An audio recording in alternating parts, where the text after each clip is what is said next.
নমস্কার বন্ধুরা, welcome back to my channel Champa Rannaghar. আজ আমি আপনাদের সঙ্গে শেয়ার করব কাঁচা মুগ ডাল আর সজনে ডাঁটা দিয়ে দুর্দান্ত স্বাদের ইউনিক রেসিপি। এইভাবে আপনারা হয়তো আগে কখনো বানিয়ে খাননি। এখানে দেখুন 200 গ্রাম ডাঁটা আমি কেটে নিয়েছি, আর এটা হচ্ছে দিশি সজনে ডাঁটা। এখন এখানে কিছু সবজি ব্যবহার করব। নিয়েছি আলু, নিয়েছি বেগুন আর নিয়েছি কুমড়ো। এবারে চলে যাব একটা স্পেশাল মশলা বানাবো। কড়া বসিয়ে নিয়েছি, কড়ার মধ্যে দিয়ে দিয়েছি গোটা ধনিয়া, গোটা জিরা, একটা তেজপাতা, একটা শুকনো লঙ্কা আর দারচিনি। দিয়ে দিচ্ছি মৌরি, হাফ চামচ মৌরি দিয়েছি, 1 চামচ গোটা জিরা আর 1 চামচ গোটা ধনিয়া। সমস্ত কিছুকে খুব ভালো করে নাড়াচাড়া করে ভেজে নিতে হবে। মশলাটা যাতে পুড়ে না যায় সেদিকে লক্ষ্য রাখবেন। মশলাটা এখন বেশ ভাজা আমার হয়ে গেছে, এটাকে তুলে নেবো, নিয়ে এটাকে গুঁড়িয়ে নেব। মশলাটা একটু পুরো একদম মিহি গুঁড়ো হবে না, একটু গোটা গোটা থাকবে, এই রকম গুঁড়ো করে নেব। প্লিজ বন্ধুরা প্রথম থেকে শেষ পর্যন্ত ভিডিওটি দেখবেন। ভিডিওটি কিন্তু বেশ ইউনিক আর একটা নতুন ধরনের, নতুন পদ্ধতিতে তৈরি করা রেসিপি। এখন কড়া বসিয়ে দিয়েছি, কড়াই দিয়ে দিয়েছি সর্ষের তেল, দিয়ে দিয়েছি পরিমাণ মতো লবণ আর একটু হলুদ। তেলের মধ্যে লবণ হলুদ দিয়ে প্রথমে আমি বেগুনগুলোকে ভেজে নেব। আর এই রকম বেগুন আমি নিয়ে নিয়েছি, আপনারা বুঝতে পাচ্ছেন বেগুনগুলো কেমন করে কেটে নিয়েছি। বেগুনগুলোকে হাই ফ্লেমে ভাজতে হবে, লো ফ্লেমে ভাজলে বেগুনগুলো গলে যেতে পারে। হাই ফ্লেমে বেগুনগুলোকে ভেজে একদম লালচে করে ভেজে তুলে রাখতে হবে, কারণ বেগুন কিন্তু খুব তাড়াতাড়ি সেদ্ধ হয়ে যায়। তার জন্যে বেগুনটাকে ভেজে আমি তরকারির মধ্যে দেব। এই তরকারি দিয়ে আপনারা ভাত, রুটি, পরোটা সব কিছুর সঙ্গে খেতে পারেন। প্লিজ প্লিজ বন্ধুরা, আমার এই ছোট্ট চ্যানেলে আপনাদের সাপোর্ট আর সাহায্যের খুবই প্রয়োজন। প্লিজ পাশে থাকবেন আর সাপোর্ট করবেন। বেগুন ভেজে নেওয়ার পরে যে তেল আছে তার মধ্যে দিয়ে দিচ্ছি গোটা জিরে ফোড়ন, দিয়ে দেবো একটা শুকনো লঙ্কা আর তেজপাতা ফোড়ন। খুবই কম তেলেই কিন্তু বন্ধুরা রান্নাটা হয়ে যাবে। এবারে বন্ধুরা এর মধ্যে দিয়ে দেবো কুমড়ো আর আলুটা। কুমড়ো আলুটাকে প্রথমে 2 থেকে 3 মিনিট এই তেলের মধ্যেই ভেজে নেবো। আলাদা করে তেল দেবো না, এতে তেলটা বেশি খরচ হবে। তার জন্য 2 থেকে 3 মিনিট মিডিয়াম ফ্লেমে কুমড়ো আর আলুটাকে একটু ভেজে নেবো। কোনো রকম কালার যাতে না আসে সেদিকে লক্ষ্য রাখতে হবে।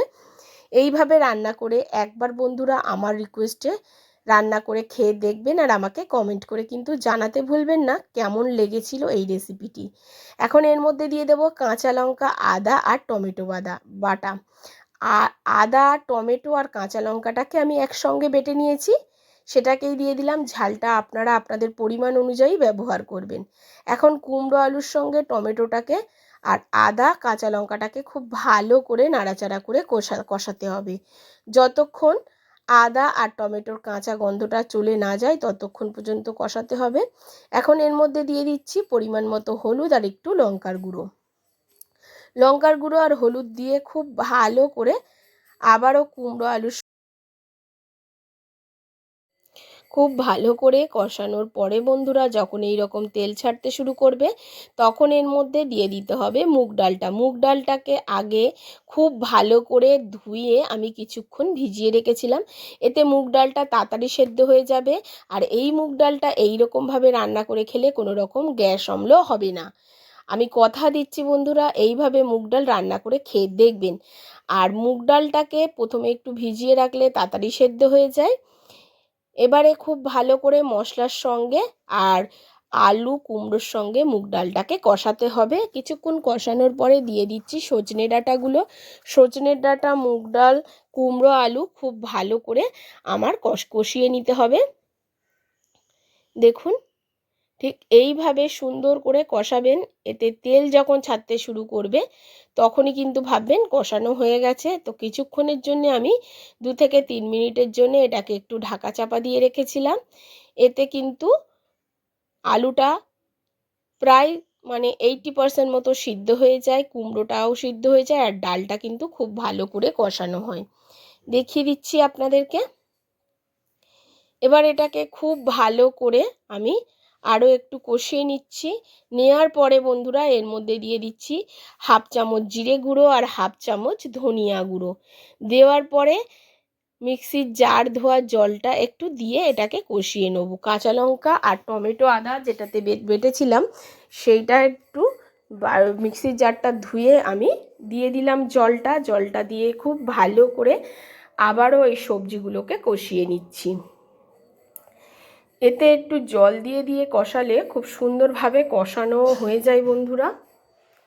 আর দেখুন ঠিক এইভাবে কষিয়ে নেওয়ার পরে দিয়ে দিচ্ছি ভেজে গুঁড়ো করে রাখা মশলাটা হাফ দেবো আর হাফ রেখে দেব, পরে ব্যবহার করব। এবারে খুব ভালো করে এই মশলাটা মিশিয়ে নেওয়ার পরে এর মধ্যে দিয়ে দেবো একটু গরম জল। হ্যাঁ বন্ধুরা, এখানে একটু গরম জল ব্যবহার করতে হবে, তাতে খুব সুন্দর হবে এই তরকারির টেস্টটা।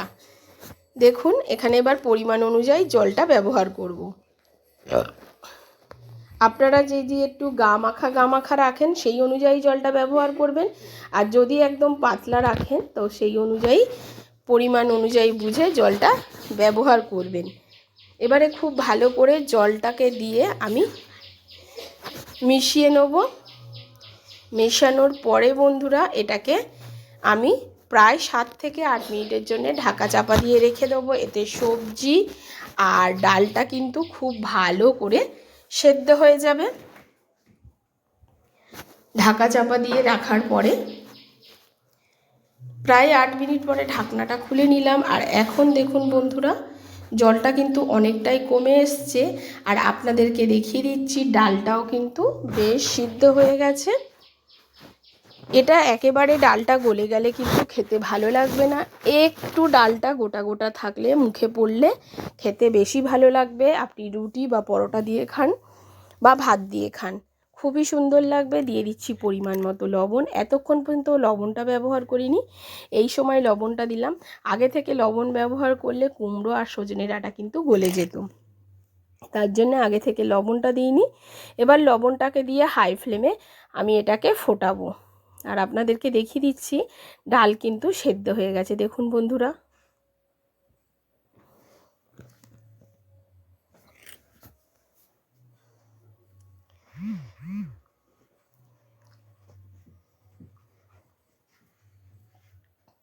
এবারে এর মধ্যে দিয়ে দেব পরিমাণ অনুযায়ী একটু চিনি দিলে একটু মিষ্টি মিষ্টি খেতে লাগবে, তাতে ভালো লাগবে। আর দিয়ে দিচ্ছি সবার শেষে ভেজে রাখা বেগুনটা দিয়ে খুব ভালো করে ফুটিয়ে নেব। এই সময় বেগুনটা দিলে বেগুনটা কিন্তু গলে যাবে না, বেশ গোটা গোটা থাকবে। এবারে আমি এর মধ্যে একটু টেস্টের ব্যালেন্সের জন্য চিনি ব্যবহার করব বন্ধুরা। বেশ কতটা কমে গেছে দেখতেই পাচ্ছেন, এই রকম একটু মাখো মাখো থাকবে।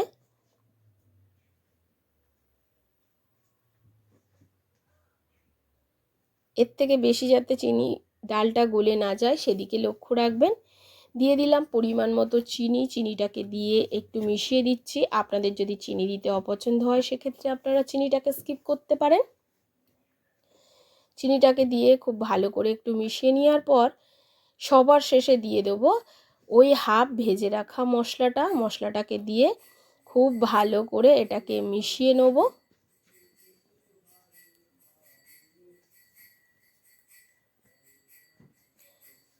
মেশানোর পর এবারে গ্যাসের ফ্লেমটাকে অফ করে দেব, দিয়ে একটা পাত্রে তুলে নেব, নিয়ে আপনাদেরকে দেখাবো যে কেমন হলো।